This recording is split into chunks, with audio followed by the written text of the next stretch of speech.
So the first thing that you need to do in startup is create what's called founder opportunity fit. This is where you discover the right thing for you. It's based on your backstory, where you figure out what are the things you've done in the past that have led you to where you are today. And it's based on your future. What are you inspired to create? What are you hoping to achieve? What are the types of things you want to see happen in the world? What frustrations do you have today that you would love to be involved in solving? Now, all of that goes into founder opportunity fit, where you've identified the opportunity, not that's great for the whole world, not just great for somebody else, but that's great for you. The key here is that you feel a great sense of alignment to beginning this entrepreneurial journey, because it's going to get tough. Most beginners fail because they pick ideas they can't love or test. The real secret starts with you. Look at your story, your skills, and what actually excites you. That's your founder fit. Then stop daydreaming and test small. Run fast. Keep experiments, a simple post, a mock offer, or a landing page to see who's ready to pay. No fancy tech, no wasted months, just data that tells you what works. Next, I'll show you how to build a 48-hour MVP that gets real buyers without writing a single line of code. Stay tuned, you're gonna love how simple this is. Which is called the wilderness. The wilderness is where your ideas meet reality for the first time. This is a tough time because not everything works out straight away. Many of you are already in the wilderness. You've launched something, it was exciting at the beginning, but as soon as you started talking to customers, they didn't behave the way you thought. Maybe the price they were willing to pay was less than you thought. Maybe those big, exciting clients already had suppliers that they were tied into contracts with. Maybe you couldn't get the staff that you needed. Maybe the technology was too hard. Guys, I planned for a pretty long video packed with value education and real case studies, exactly the steps that we take. And we teach our students to make real money. And you, my friend, haven't liked the video yet. May I ask why? Yeah, come on, give me some inspiration. Like this video, share with your friends and family, and make sure you subscribe to the channel. Switch on the notification bell button, because this is just the beginning. We upload a new training every single day, and you want to get notified by YouTube. And the only way to do that is to subscribe to our channel, and make sure you ask your friends and family to subscribe as well. And in this way, you also help us get 10,000 subscribers in next 90 days. So go ahead, like, share, and subscribe. Let's go. Right? But in the wilderness, this is where we start figuring out the reality of the business. The fastest way through the wilderness is that we have to do something called MVP testing, minimum viable product testing. These are fast, cheap experiments to figure out who's the right customer, how much are they willing to pay, what are some of the things that are going to be hard, what are some of the problems that we're going to have to solve. All of that happens when we do minimum viable product testing. Testing alone doesn't make money. Refining what works does. You've already been in the wilderness, running quick MVP tests and getting raw feedback. Now it's time to shape that chaos into a clear offer. Look at what your test buyers love, where they hesitated, and how much they were willing to pay. Refine your promise, pricing, and packaging until people say, finally, this is what I've been looking for. Next, I'll show you the exact 3 tweaks that turn random testers into loyal paying customers and lock in your first real product market fit. We do something called product market fit. Product market fit is where we take all the information that we learned from the MVP testing, and what we do is we roll that up into the perfect product. We figure out just how customers want to experience it, what price point, what communication strategy, what goes into the offer, how do we guarantee it? I will tell you more about it in a moment. Basically, we do digital marketing, we use AI, we use automation, and in our 99% Done For You program, we help beginner 9 to 5ers and business owners like yourself earn high-ticket affiliate commissions like this. And the program is 99% done for you. If you're thinking how you can start with the free training video. Just go to moshbari.com or click the link in the description or click the link in the bio to watch the full training video. It has 2 parts. In the first part, I will show you how we run our digital marketing business with AI. And in the second part, we will show you our program and how we can help you make these kind of passive commissions. So it's absolutely free to watch training. Go ahead, watch the training video. And if you have any question, DM me on Instagram.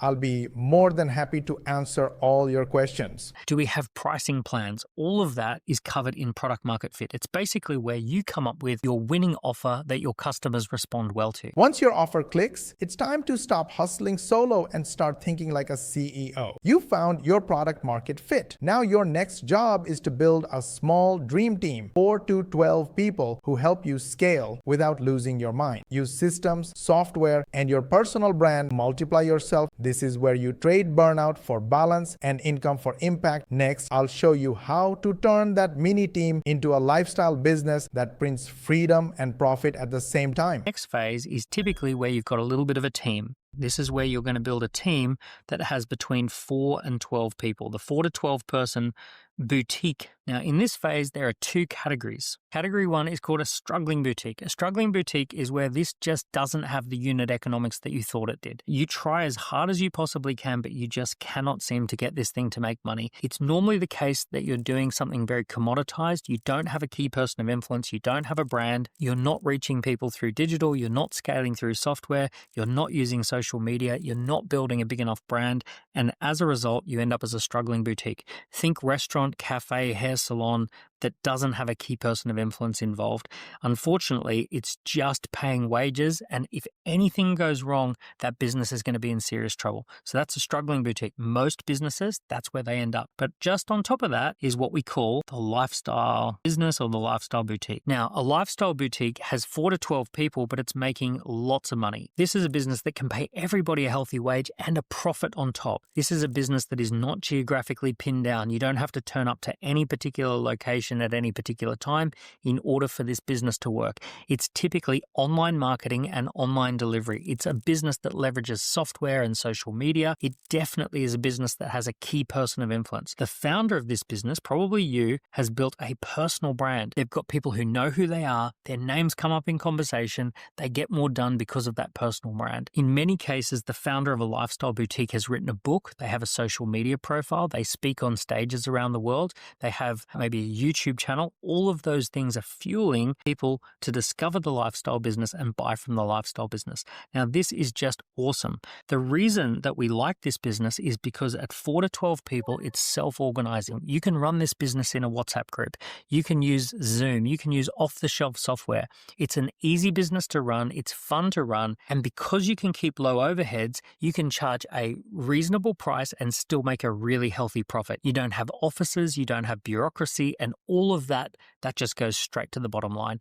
That's your lifestyle business. Fun, freedom, flexibility. Growth feels exciting until it starts to feel like chaos. A 4 to 12 person lifestyle business is running smoothly, but the moment you hire a person in 13, everything changes. Too big to be small, too small to be big. Departments drift, cash tightens, and suddenly you're managing people instead of progress. This is the desert phase where leadership replaces hustle. Next, I'll show you how to survive this phase and align your team before your profits disappear into the sand. You've entered the next phase, which we call the desert. And the desert is where you're too big to be small and too small to be big. As you get 13, 14, 15, 16 people, the business becomes difficult to manage.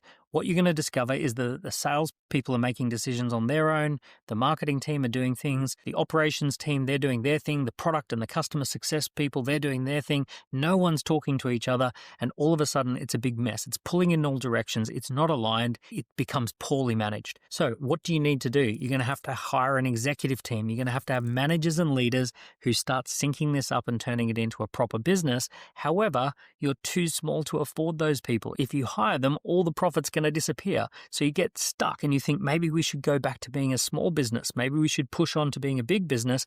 But now you're in a risky game of trying not to run out of money before you hit. If you've crossed the desert, congratulations. You've earned your stripes. Now it's time to turn that organized chaos into a performance machine. Hire real leaders, track your numbers, and build systems that run smoother than espresso. This is where your small business becomes an asset, one that investors and buyers line up for. Next, I'll break down how to make your company exit ready, even if you never plan to sell it. We have a business that has 30 people. Once you hit 30 people, you've now hit a size and a scale where you can start behaving like a performance business. 4 or 5 of those people can be the leaders and executives and managers who make the whole thing happen, and 25 of those people can be the team who make sure that the business is generating customers, looking after those customers, innovating new products, and getting everything else done. On the other side of 30 people, we're going to have 2 types of businesses.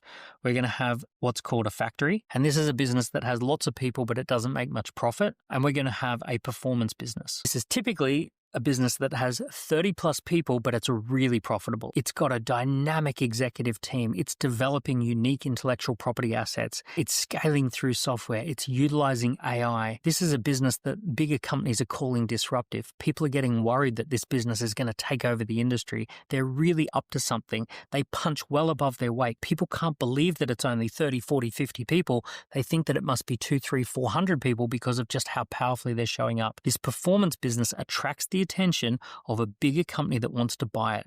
And when they come in and they see how profitable you are, how well you'll run, and how scalable you could be, they get excited and they pay you a life-changing amount of money to buy that business. And that is the benefit of having a performance business. So you've got two choices. Do you want to stay between 4 and 12 people and have a small dynamic lifestyle business?